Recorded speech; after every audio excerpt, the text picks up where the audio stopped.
Alright, so the next wave of exclusive skills has been tested. 5 more pals, and this time I included a little bit of the breeding exclusive skills as well, just because they are on Azurmane to start.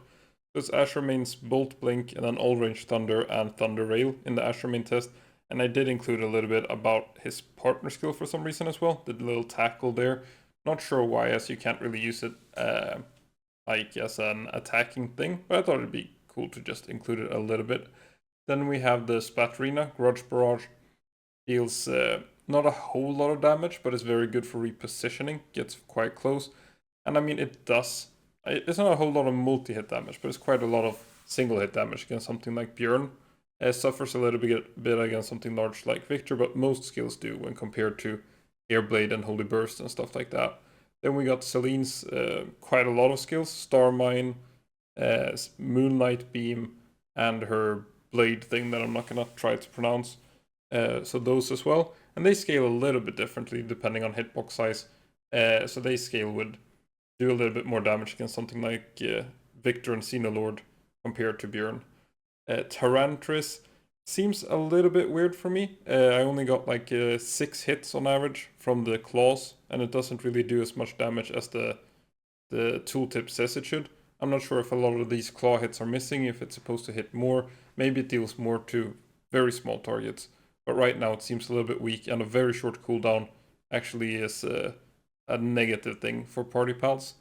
And I doubt you're making a Tarantriss raid army, but it could work. Anything works really. Then we have the Frostallion, Crystal Wing.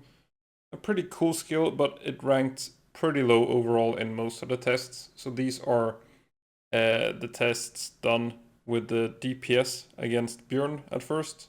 Not super effective included, so Blast Cannon deals the most damage to his hitbox, but it would get reduced.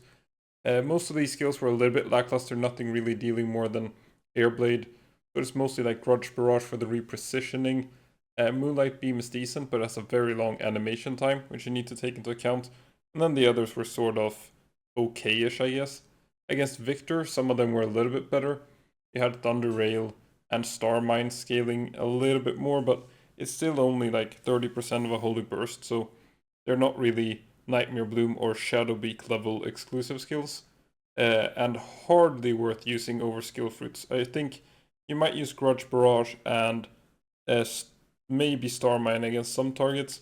Otherwise, I don't think you're going to be using any of these exclusive skills. Maybe Web Strike as well, just while leveling it on Tarantriss. And against Xenoloord, same thing here, Thunder Rail. I mean, you're probably going to be breeding for Absolute Frost or Double Blizzard Spike if you have a choice, probably Absolute Frost. Star Mine as well, pretty decent, but that's probably if you're just messing around with the saddle effect. Against something like Rio, probably not Xenoloord, he would probably shoot you out of the sky with a 3 times damage Beam Slicer. So overall, most of these skills were a little bit lackluster, but I did find a pretty cool combination for this Grudge Barrage. Now this is the only Splatterina I have, so it does have Serenity. I'm not sure how it would perform without Serenity, but it is a Dark Pal, so you can see it gets close, it uses Rock Burst. So that's kind of what I wanted it to do against Björn. And it seems to be pretty consistent, and this is with me just watching as well. If I was fighting Björn, he would not be doing the jump back as often as well, which is a thing that matters when doing the Rock Burst build. You don't want Björn jumping back, so you want to be kind of this distance where I'm standing right now from Björn, so he's not running towards you, he's not running away from you. That just means that stuff like Wall Splash, Flare Storm, and Rock Burst will hit. Just a little bit of play positioning. And then something to consider as well, some of these exclusive skills are tested for saddle pals, so you can actually like manipulate them a little bit with the positioning there of All Range Thunder, which otherwise only hits like 1 to 3 times. And then with Selyne as well, you don't really need to take the overall DPS. This is a DPS comparison, but when you're doing these like saddle mechanic things where you can mount up and use skills twice, just look at the overall power rating of the skills instead. That's more important than the DPS rating, which is what ratio goes by. So ratio goes by DPS, but don't look blindly at DPS. Just look at the power as well, depending on how you're chaining skills together. That's it for this test. Gonna be adding more exclusive skills to these tests now, and adding them all to some sort of table. I haven't decided how to represent all the data. The list is getting very long, like trying to stitch together all these pictures and I don't think it's representing the data in a way that's super readable. So I'll see how I solve that. But for now, thanks for watching.